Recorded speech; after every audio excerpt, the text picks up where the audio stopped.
Good morning, boy. Israel is in the headlines today with the war that started October 7th with Hamas and the invasion. And just, it seems like every day, if you're listening to the news on television, I'm sorry, you should probably find your information maybe somewhere else. But we need to know what's going on. And Israel is in the headlines, it's in coffee shop discussions. The nation has the world's attention.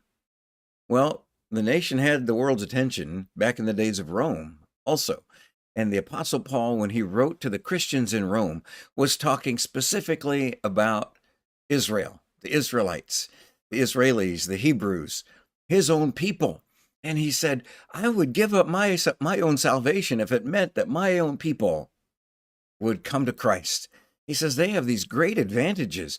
They're Israelites, to whom belongs the adoption as sons, and the glory, and the covenants, and the giving of the law, and the temple service, and the promises, whose are the fathers, and from whom is the Christ, according to the flesh, who is over all, God blessed forever.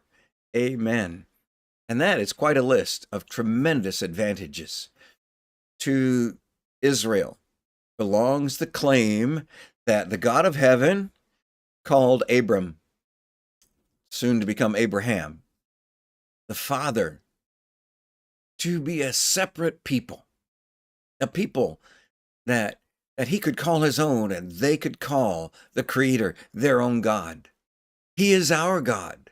That's what they could say all through from Adam, actually, but specifically from Moses, all the way through till Christ was born. The Israelites could say, the God of heaven is our God. He chose us. And then they were supposed to add one more statement. Y'all come and join us. You come to the tent of meeting. You come and be a part of this nation, this covenant. They forgot all that, but they had these great advantages. To them belonged the adoption as sons.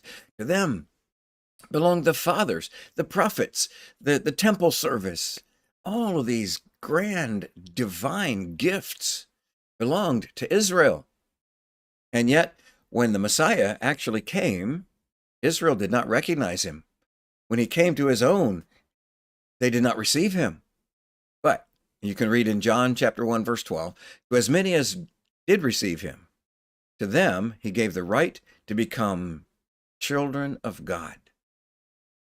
That right, that privilege that God extends to everyone who receives Christ in his identity and submits to his authority, has the right, the privilege to become a child of God.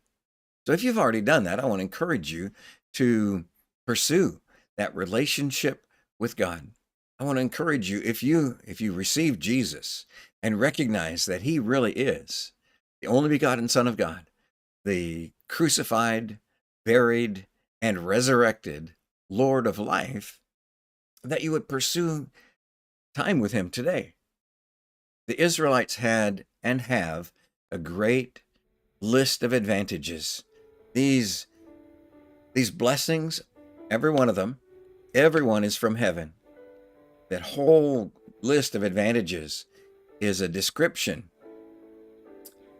of these gifts from heaven, but it's not the exhausted list. God gave to Israel over and over and over, pouring out his grace and mercy, giving to them the divine pattern for the tent of meeting, for the temple, for being the people of God among all the peoples of the earth. Their commission, their purpose as the people of God was to draw others to God. But instead they forgot and pretty much kept to themselves and told everybody else in the world, we're better than you, which, because of the advantages God gave them, he put them in a better position. But it all came from heaven. So as Christ followers today, we need to guard against against the attitude of arrogance, because he has given us also great advantages. But it's from his hand, not ourselves. So as you go through this day. This is the first work day, Monday. And as we live for him, let's exalt him and rejoice in his glory and his power, and be humble before Christ, and humble around the people that we encounter today. We can even put ourselves in a position to be their servants. We have great advantages. God bless you as you move through this day and through this week. He loves you, and we love you.